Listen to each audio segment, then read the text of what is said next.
Hello, everybody. My name is Stephen Kohler. I'm founder and CEO of Audira Labs, and I'm here to talk about what I believe is one of the greatest challenges facing us today, and that is a crisis of listening. I'll start with a quote. One of my favorite musicians, Jimi Hendrix, said, "Knowledge speaks and wisdom listens." What I find so powerful about that quote is that now more than ever, particularly in today's age of social media, many of us find ourselves talking at one another without truly listening. And especially in light of the events of the last 6 months with COVID-19, the economy, the tragic events surrounding George Floyd, we need, as leaders and as community, to listen more than ever.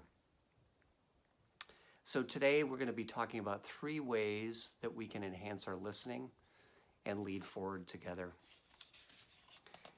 Let me start with the fact that I believe the most effective leaders listen. They take their time to listen to themselves, to listen to others. They notice what's needed and they act. So today we're going to be talking about how we can apply those and lead together. Let's start with some definitions. First, what is true listening and what it isn't? Franklin Covey, famous leadership author and expert, says, most people don't listen with the intent to understand.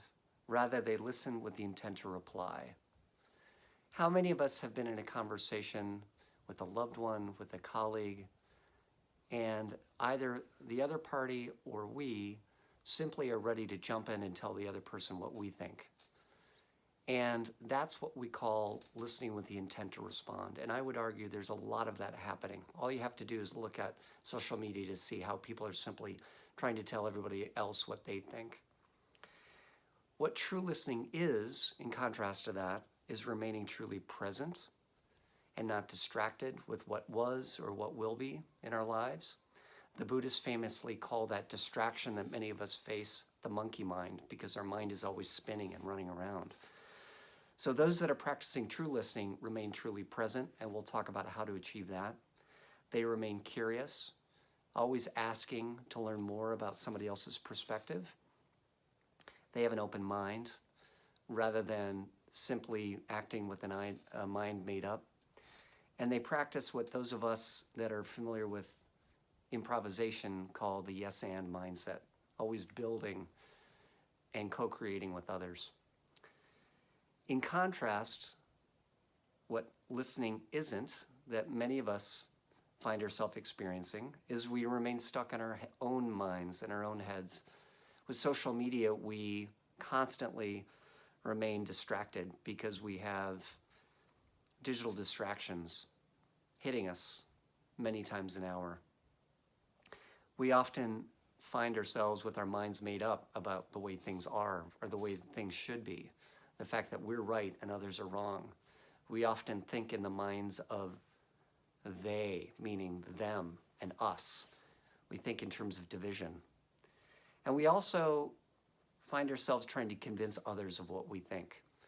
I would argue each of those are traps that we find ourselves in that do not represent true listening. When we think about some of the challenges that we've experienced over the last 6 months, one could argue that each of them demonstrate perhaps challenges with listening. The tragedy of COVID-19, with over 6 million cases worldwide and 400,000 dead.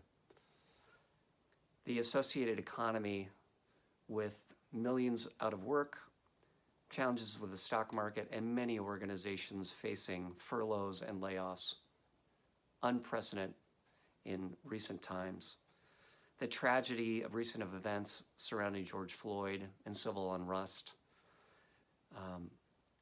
All are examples in which I would argue we're not practicing true listening and leadership in the way that we can and should.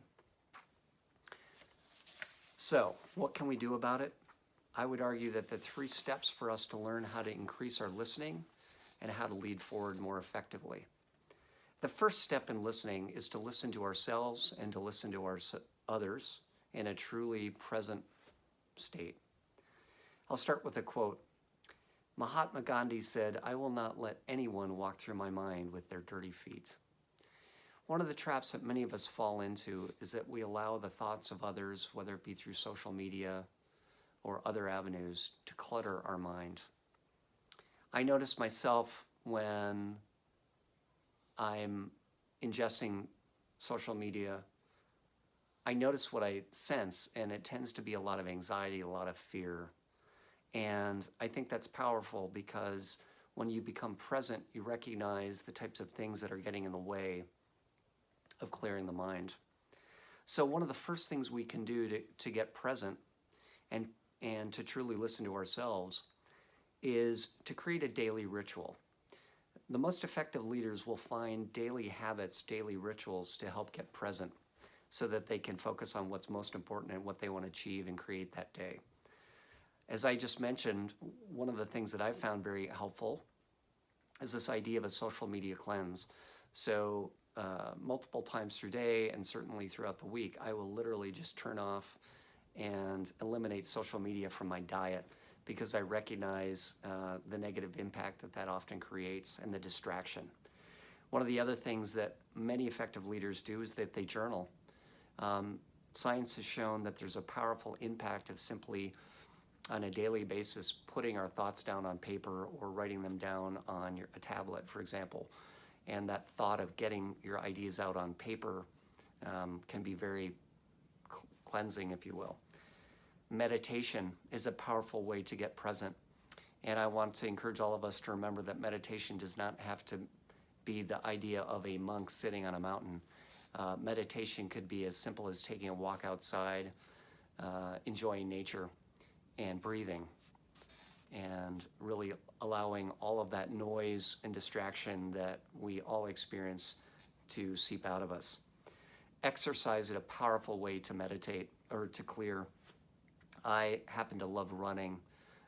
Whatever it might be for you, whether it be sports, yoga, rolling around on the floor with your children or loved ones, that's a great way to kind of clear the mind.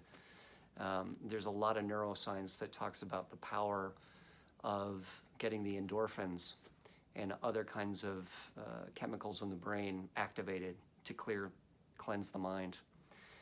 And of course, finally, for those of us that enjoy doing something creative, whether it be music, cooking, writing, drawing, building, this is another form of getting our mind cleansed and present in the moment. The Buddhists talk about the challenge that many of us face is something they call monkey mind, in which where mind is tied up with what was and what will be. So these activities that I just outlined and others that you can think about are powerful ways to truly get present. As you're identifying what's present, it's important to really accept what you're feeling, what you're noticing in your thoughts, and be okay with them. Don't judge them. Don't try to deny them. Simply acknowledge them and allow them to be. And then lastly, as you're identifying the thoughts that are present for you, identify self-talk and saboteurs. Many of us have what we might call imposter syndrome or other stories that we tell ourselves. It's really important to recognize that those are stories and not truth. Some examples of leaders that practice these daily rituals of getting present include Oprah Winfrey, Russell Simmons, who of course is an amazing entertainment mogul, Bill Ford, who leads the Ford Motor Company, and media mogul Robert Murdoch. Each of these leaders are individuals who have recognized the power of maintaining those rituals to clear the mind so that they can be very focused on what they want to create for that day.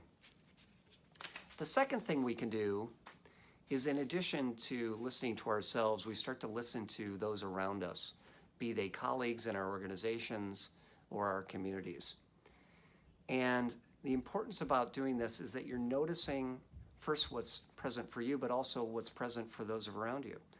And I encourage you to remain curious. As we mentioned, the most effective leaders are listening not with the intent to respond, not with the intent to try to convince others that they're right, but to learn and expand their presence, expand their perspective. So as you're engaging in dialogue with others and you're listening, remain curious, open to what they're saying, and open to their perspectives without judgment.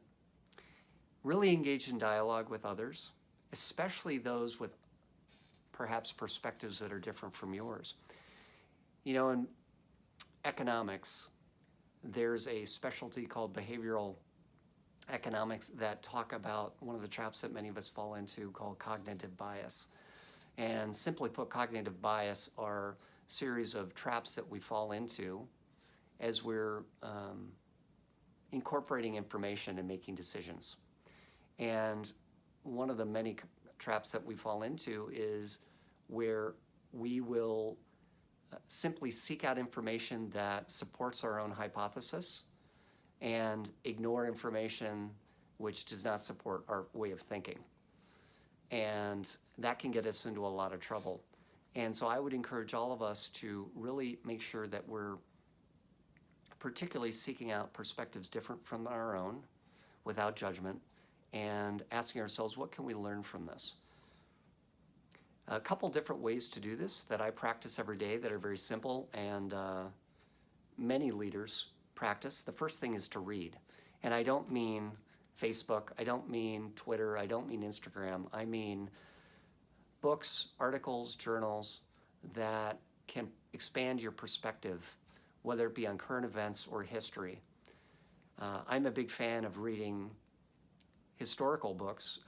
Most recently, I've been reading a lot of Abraham Lincoln because I believe that leaders from the past can teach us a lot about how to face challenges today. And Abraham Lincoln was famous for particularly seeking out perspective from those who argued voraciously with him and had different mindsets.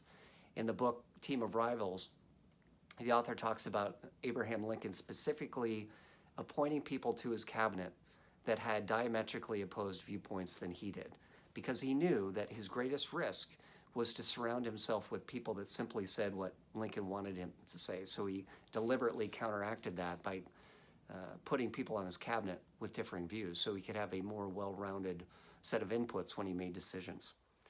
So reading is a great way to expand your noticing and listening. The second thing, very practically, is to engage in dialogue with others around you, whether they be online communities, neighborhood communities, and other kinds of organizations in which you can seek to expand your knowledge, expand your perspective, and create shared dialogue with others, and not just those that share your particular viewpoint. All of this goes into this idea of, after we've listened to ourselves, we're starting to listen to those around us. A great example of a leader who's done that recently is a leader by the name of David Abney, the former CEO and now chairman of UPS, who was very famous for going on listening roadshows throughout his organizations to ask his fellow leaders throughout the organization what they thought was most needed in the organization to grow and to lead. The second thing you can do to enhance your listening is, as you've noticed what's present for yourself, what's present around you, is to notice what's needed.